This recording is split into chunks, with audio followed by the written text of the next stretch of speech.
YouTube Mirasım kanaly. Hormatly dinleyijiler, Türkmen ýoly edebi çepergipleşigimizde Aşgabat şäheriniň ýaşaýjysy Sarmyrat Garahanowyň Türkmeniň Keýmir ogly adly edebi çeper gurrugyny eşdirýär.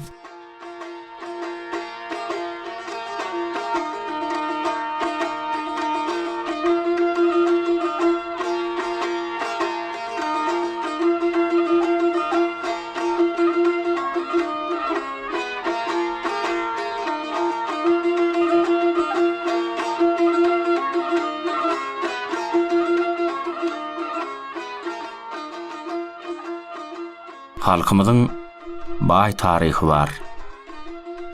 Baý taryhy ýoluň şan şöhratly sahypalary bilen bir hatarda hupbotly geçen pursatlarym az däl. Galawply ýyllaň şowsullukları halkdan kahramanlyk güýde çykmagyny talap edýär.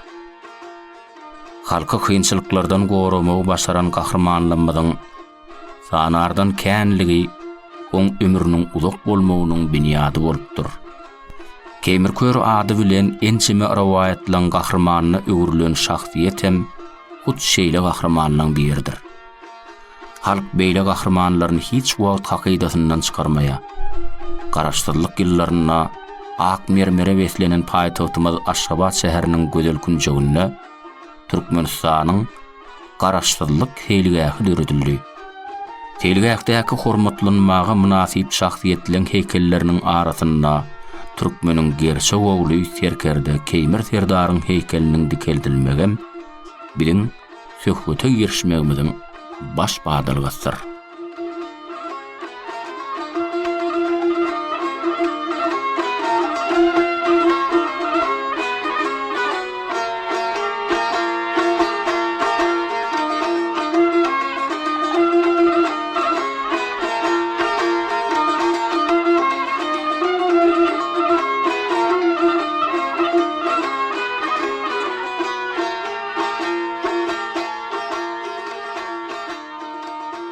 Keýmir Serdar dogrusyny söhbetimizi Suhan Merdi Anna Urbanowyň Suhan Merdi agaň söhbeti teke türkmenler we beýleki taýpalary barada kıssa atly taryhy golýazmasyna salgylanmak bilen başlady. Golýazmada 14-nji asyrda teke türkmenleriniň garawymda öz oturumly mekanlaryny döredilmegi barada aýdylýar. Beýan edilişine görä teke türkmenler şo döwürde garawym çöllüğünü öz gözewçiliklerini ýola goýup üçgärlik bilen goranmagy başarypdyrlar. Harezm hanlygy bilen goňşuçylykda agdy bir alalyşykly ýaşapdyrlar. Döwletýar han 35 ýyl halkyna adyllyk bilen ýol başçylyk edip dünýeden aýdýar. Oň ornuna ogly Aman han sarwa tekelerine ýol başçy saýlanýar. Aman han döwründe halk baýap asuda ýaşapdyr. Öz mekanlarynyň çägini giňeldip, Aman han ilata bir näçe ýyllap ýol başçylyk edýär. Teýmirliň Harezm ýurdyn basyp almaga barýaka takminan 1372-nji ýyllar oň ýoly Aman hanyň mekanynyň üstünden düşýär. Teýmirliň Aman hana away siýasat edip şeýlerek mazmunly jogap alypdyr. Biz türkmenler bir asyrdan gorak wagt bäri hadyr gören garawymyň perzentleridir. Garawymyň gurdudur. Harezm ýurdunyň baş tutany bilen alalaşdyk, wadalaşdyk. Wadamyza wepaly boljakdygymyza söz berip lewz etdik. Wadasyna durmadyk, nembez, nesilsiz bolar. Biz siýasatly haýwatlardan nälle hakdan doğru sözden gorkýas. Türkmenne adamyň eti haram, lewzi halal diýilen pähim bardyr. Lewzimiz ýodup bilmers.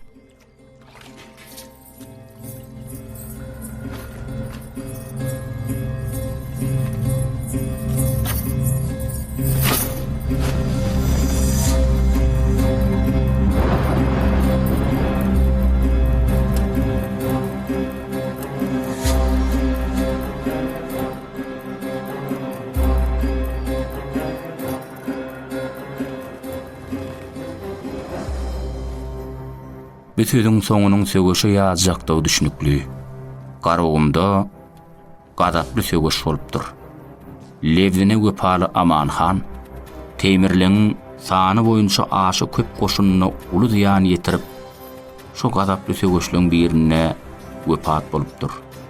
Temirliň Xarezm ýurdun batyp alandan soňra Garagym çölüne oturan şarwa teke türkmenlerini çynmasynyň takly mekaniýen ýerine sürgün edilmiş diýerler.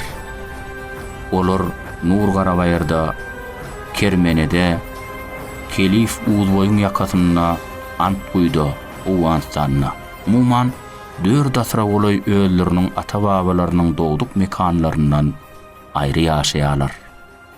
Antguyda ýaşaýarlar takminan 17-nji asyryň aýaklaryna ýa-da 18-nji asyryň başlaryna Hoja Nepes Batyryň döwletli maşgalasyna oğlun mäbek dünýä iniýe. Maşgalada 3-nji oğul bolanyny üçin oňa Tagan Nurdy diýip at goýýarlar. Ata mekanyna dolanyp barmak ardugyna ýaşanlyklar üçin sürgünçiligi sapar saýýarlar. Şoň üçinem oň ýene bir ady Sapar Mehmet bolupdyr diýerler. Tagan Nurdyň özünden ulagalarynyň ady Gazyl we Emir bolupdyr. Insiniň ady Wekil bolupdyr. 2 tane aýallygyny bolupdyr. Olar 5 dogan eken. Tagan Nurdyň kabilasy Türkmen, Teke, Utamış, Bagşy, Daşayak, Gazyl. Tagan Nurdy 5-6 ýaşlaryndan hat okumagy öwrenipdir. Taryhy kitaplary okumagy mümkinçiligi bolupdyr. Tagan Nurdy 8-9 ýaşlarynda bolsa, Hoja Nepes Serdar ata mekanyna dolanmagyň aşkyna minýär. Çağalygyny özi ýaly oglanlar bilen ýa ýatyşyp ýörkä ýa ýokuy Tagan Nurdyň şep gözüne galtyrak degip şiket ýetiripdir. Şo keýmir okuň şep gözüne galdyran şiketi Tagan Nurdynyň keýmir kör adynyň döremegine sebäp bolýar.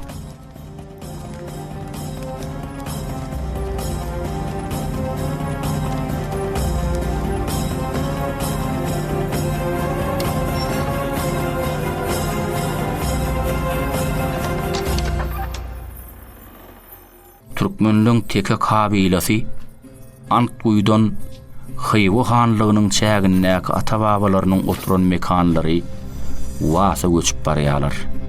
Täze göçüp gelip, yeni dol ýerlemedik döwürlerini 1-2 ýylyň gurok gelmegi sebäpli olar Hywa hanyna tölemeli paşlaryny töläp bilmeýärler. Onsoň oba ýaşullar Hywa hanyna töwerlä gitmeli bolýarlar. Aýdyşlaryna görä, şonu keýmir şolar bilen bile gitmekçi bolýar. Emma olar ýaş ogluny alyp gitmegi göwüne mendirler. Emma keýmir olaň ýygyna düşüp, garama-gara gidiberipdir. Şo gedekki saparda da oňa Hywa hanynyň huduryna düşmek bagty meýesir edipdir. Meseleni, ýumşakluk bilen çözmek islegine berilen ýaşullaryň jogabyndan göwüne suw içmän, aralaryna başga çorba çykarlygynyň barlygyny ýoklugyny soranmış. Onsoň olar biýalaç keýmiri getiripdirler. Han öz sowalyna ýaşullaryň beren jogabyndan ýigdekçäň beren jogaplaryny ýürege ýakyn kabul edipdir. Çünki Hywa hany gelen mehmanlar äsgermän teýenel sowallar beren soň keýmirden hem şeýle terdäki jogap alanmış. Berilen jogabyň sagdynlygy ýigdekçäniň göni berilen sowalyň öz hürpünnäki jogaby berilşi hana ýarapdyr. Şeýdip keýmiriň ýollaky gören düýşi oroşan bolupdyr. On kämilligi Hywa hanynyň huduryna akrar edilipdir.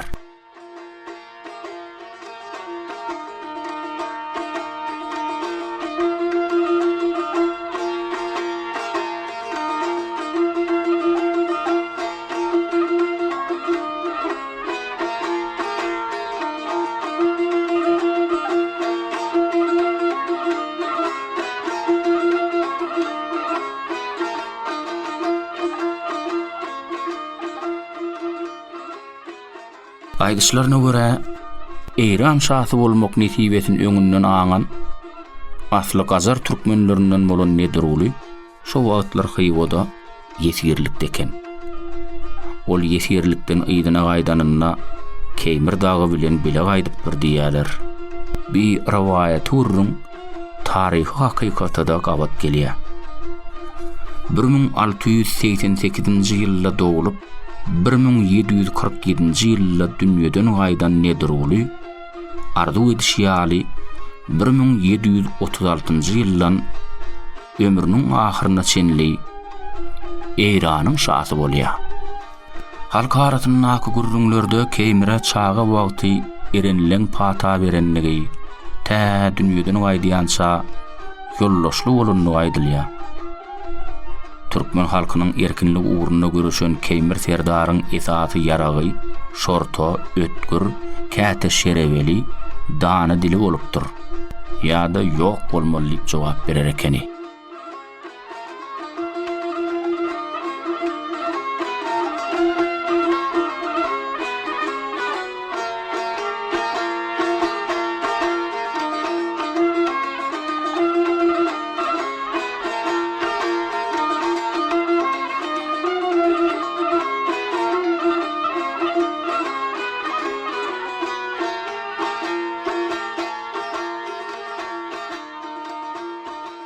Sözüň dilin güýjüniň biçak gullugy hemme mälim.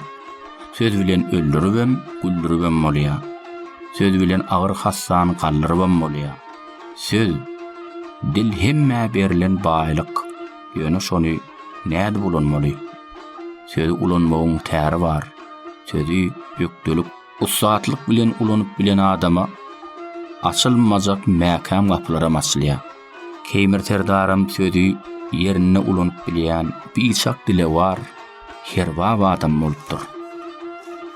Keýmir serdar ilki Akdaşayak tiresiniň soň utamyş urugynyň serdary, soňam Döwlet Mämmet düýüge dagan baş serdary, urunmasary ýaly jogapkärlik edipelerde halkyna hyzmat edipdir. Hyýo sevdilerinden öz ýaşaýan mekanlaryna gelenlerinden bir kyl geçen soň babasy Döwlet Mämmet düýüge daga oňa "Inneden beýlek jemaata sen ýol başçylyk edersiň" diýýär. Keýmir özüniň ýaşlygyny aýdanyna ketguda Döwlet Mämmet daga oňa "Keremli bir bar saňa halk öňüne düşmek üçin lerur gerek bolan ähli zatlary eçilipdir" diýip oňa ýaşlygyndan akpata beripdir. Bu wakalar takminan 18-nji asyryň 1-nji çäreginiň ahyrlaryna bolupdyr.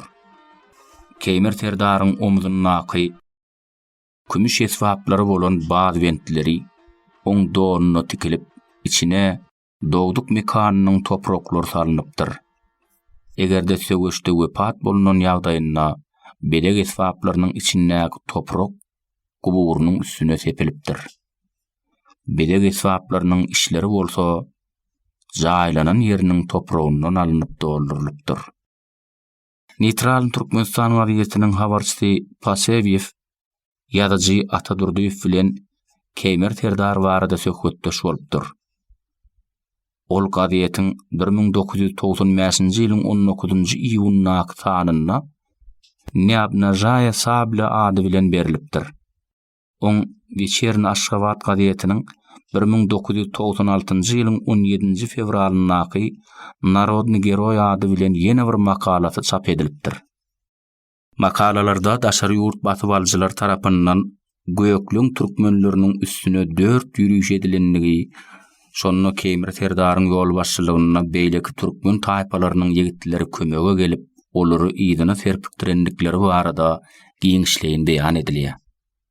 Şonu Keýmir serdar batyp alyjylara garşy ýürüş etmek üçin ähli ýigitleri ýygnap, edil ýürüşe uraýmary bolanlaryna da "Bugün öýle öňüde gaýdyň" diýip jogap beripdir. Bugün öýle öňüde gaýdyň diýip göwer beripdir. Şeýle ahwalaty bir-iki ýola gaýtalanandan soň ýigitleň bir sebäbini soraýar. Keýmir serdar "Aramyzda düşmanyň jansyz bolup biler. Düşman haçan çözjegimizi bilmellerdir" diýipdir. Eşden habarlary bir kedek doğru çıkmadyk düşmanyň hüşgärligini gowşadyp, duýdansız hüjüm edip, şo ýürüýüşlerde ýeňiş gazanylypdyr. 1992-nji ýylda Türkmenistanyň Alymlar Akademiýasy akademik Atamammedowyň redaksiýasy bilen Türkmen hanlary we serdarlary adly kitapçasy neşir edilipdir. Kitabyň 51-nji sahypasynda Türkmen halkynyň gaýdusuz gerçegi, Keýmer serdaryň Döwlet Mämmed Azady, Zenuby, Magtymul Pragy ýaly akyllarlar bilen hem ençemegedek duşşanlygy hem oň ähli türkmen taýpalaryny birleşdirmekde, jewitleşdirmekde uly işleri amala aşyran serdardygy bellenip geçilýär.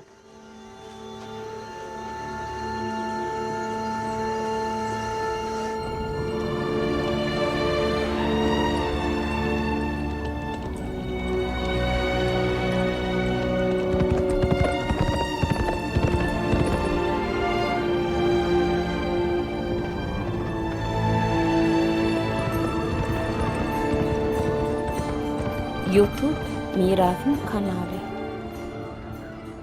Bir gedek Nedirden Keýmir'e çakylyp gelýär.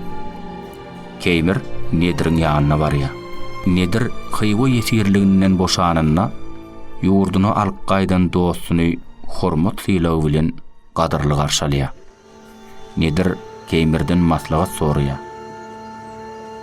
Bir ýeri näçe gedek ýürüýüş etse-de barmasy kyn bolan dağın darajyk geçitli ýeriniň goragynyň güýçlüligi sebäpli aly bilmeýändigini aýdýar. Keýmir oň işi haýyr. 40 ýygy ýara genjamyny üçinetde 40 sany sandygyň içine sal. 20 sany ineriň üstüne ýükle.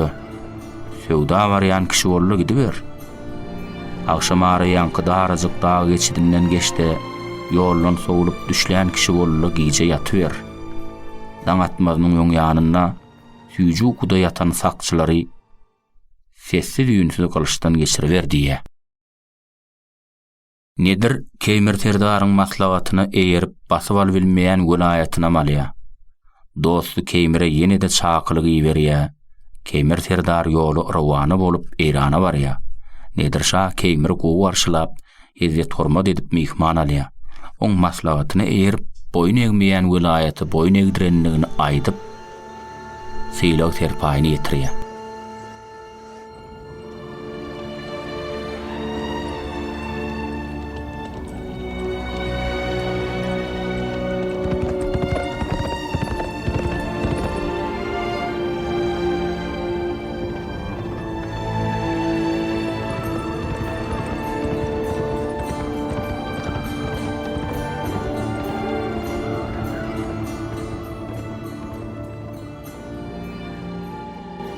Keýmir serdaryň ketudalyk eden döwürlerinde mallan baştany gaty artypdyr. Olar Balkan dağlarynyň çarwa we kämil ýaýlalaryna ýaýrapdyr. Külli türkmen halkynyň ähli kabilelary Keýmir serdary özleriniň aksakaly, howunlary hasaplapdyr. Ol bir ýany Balkan, beýleki bir ýany sargamyş çöketligine, was sevitlerine çenni göçüp onup ýüren, şeýle-de oturumly taýpalara jan pena bolupdyr. Türkmen halkynyň ähli kabilelary Keýmir serdaryň töwereginde jemlenipdir. Akademik Atajakyýewiň bu arada almy işlerine giňişliğin durulup geçilenligi beýan edilýär. Şeýle-de biziň berkarar döwletimiziň bagtyarlyk döwründe akademik Atajakyýewiň okuwçylary, arheolog Bäşim Anurwanow we beýleklerem oň alyp baran almy gözleglerini dowam etdirip metbuatda ýygy-ýygydan şolar ýaly temalardan makalalar bilen çykyş edýärler. 18-nji asyryň takminan aýaklaryna Keýmir serdar 76-77 ýaşyna ýylulsy bilen geçiren maslahatyna özüniň gojalanlygyny toý tutup ýygyny münasib adama tawşyrmagyny nesip etmeginiň özem keremli bir waryň içilen bagty diýip ýaşullygy öz orunmasary An-Neseit wekili tawşyrýar. Şo maslahatda Keýmir orun tutary An-Neseit wekili ahalyň dağ etegine 32 sany çeşmeden suwakýar. Şolary halallyk bilen türkmenliň teke kabilatynyň uruw tirelerine deňdirman edip, adyllyk bilen başaşa browany togtamış, browany utamış edip, ýygyderlikde oturtmagy berk tapşyrýar. Ana Seyit Wekil Kemer Serdaryň wesiýetini adyllyk bilen ýerine ýetirýär. Şeýdip türkmenliň teke kabilaty ata-babalarynyň dowduk mekanlaryna amykly ornaşýarlar. Kemer Serdar 18-nji asyryň takminan aýaklaryna howum garnaşlary hem beýleki çarwalar bilen maňyşlyga barýar hem dünýeden össe özüni salyrgadan ogly Teke Muhammediň ýatan gonamçylygyny depin etmekligi wesiýet edýär. Şo ýerde de aradan çykýar. Kemer Serdar ak sowul at ýüzlärek, gök göz damarlar çylgym gazagalt, goýun göz ýiti nazarly, uzundan ýoğyn boýunly, uly süýri kelleli, ernlek, eginlek, ýer sünk başly, at ýeňseli, demirweden şiir ýürekli, akıl paýhasly, mylakatly, at üstünnöke üzeňden aýranna aýaklary ýere tenkirleýän, päk yürekli, ananç awtkatly, namazly täretli, siratly, pespäl şahirana, dilewar, haç pardyny ahalteka atlyk edip berja eden ketgudadyr. Kemer Serdar atyny minip çägel ýerde ýapy ýokuryk barýaka, üzeňden aýagyny aýryp, atyna ýardam kömegini berbilýän herwan spada adam bolupdyr. Kemer Serdar aýtjak sözlerini şahirana köp manaly goşga meňdedi baýdar eken. Kemer Serdaryň aýalynyň ady Mehr Cemal bolup, olaň bir ogly we bir gyzy bolupdyr. Oglunyň ady Aýnazar Han, gyzynyň ady bolsa Aýgül bolupdyr. Aýgüliň ýörgün lady akylly jeken.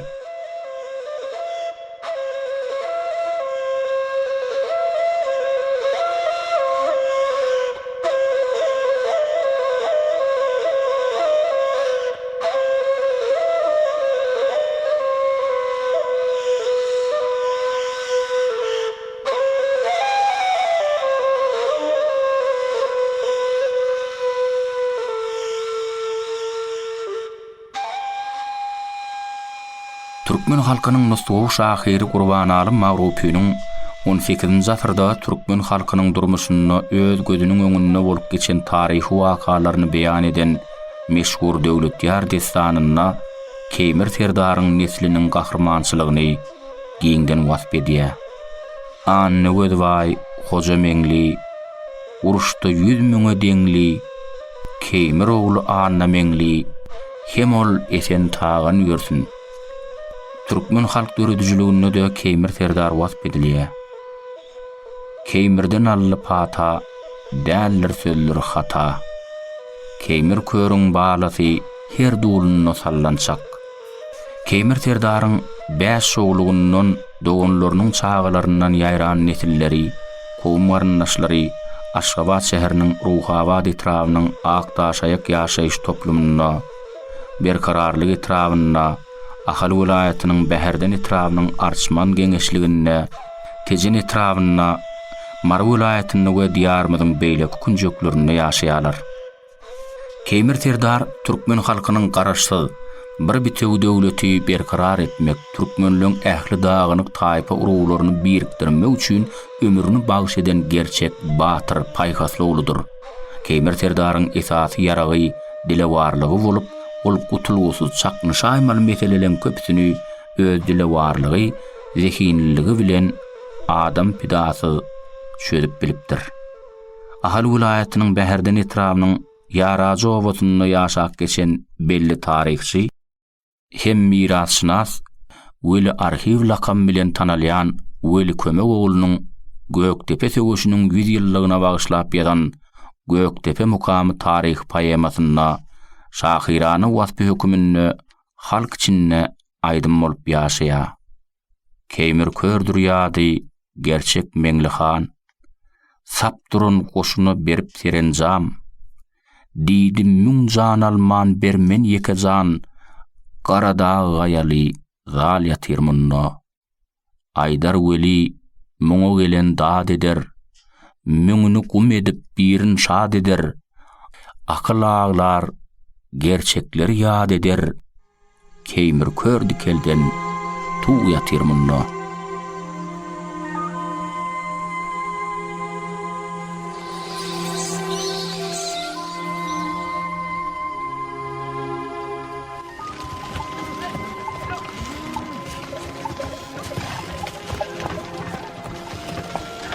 Biziň belli şahyrymyz 1941-nji 1945-nji watançylyk urşunyň veterany Durdy Hallurdym. Watançylyk urşunyň başlanan ýylyna ýadan batyrlaryň nesli bizdiýen goşgunyna Yusuf Ahmet Döwletýar Göreoglynyň nesli biz goçoklardan Keýmir Kör Zoroglynyň nesli biz diýip ýazdy. Türkmenistanyň halk ýazgysy Ata Atajanowda şeýle fetirler bar. Keýmir Körüň batyr nesli ömür boyun buron nälir. Başa bela gelen çagy ýaýdanyp duran nälir. Garaşsyzlyk ýyllaryna Keýmir Terdaryň adyny ebedileşdirmek barada ençeme işler edildi. Aktaşaýak ýaşaýyş toplumynyň berkararlyk etrawynyň köçeleriniň birine, Balkan vilayatynyň Esenol etrawyna, Nevitlere, Uya we Vulkana Keýmir Terdaryň ady dakyldy. Mar vilayatynyň Fakarçagy etrawyna Keýmir Terdaryň eken uly toraňlygyna Keýmir Körüň toraňlygy diýilýär. Türkmenistanyň halk ýazgysy Garaja Brunowyň Keýmir Kör sahny eseri uzak ýyllaryň dowamyna teatrlaryň sahnasyndan düşmedi. Keýmir Kör radio oýuny Türkmen radiosynyň muştoklarynyň söýgüsini gazandy. Häzirki wagtda Keýmir Kör Terdaryň adyny ýurdumyzdaky harby bölümden birini dakmak boýunça negişli işler alınıp barylýar. Paýtagtymyz Aşgabat şäheriniň gözel künjekleriniň biri bolan Berdengi şäherçetindäki Türkmenistanyň garaşdyrlyk teýlgähindäki heýkele öwrülen gerçekliň arasynda Türkmeniň gerçek ogly Serkerde Keýmir Terdaryň heýkeli nesillere buýsanyş nişany bolup dur. Biziň ata-babalarymyzdan gelýän gadymy mirasymyzy dikeltmekde hem ol mirasymyzy gaýdyp beren gahrman arkadagymyza münkerem alkyş bolsun. Hormatly prezidentimiziň jany sag, ömrü uzak biz üçin alyp barýan işleri el mydama rawaj alsyn.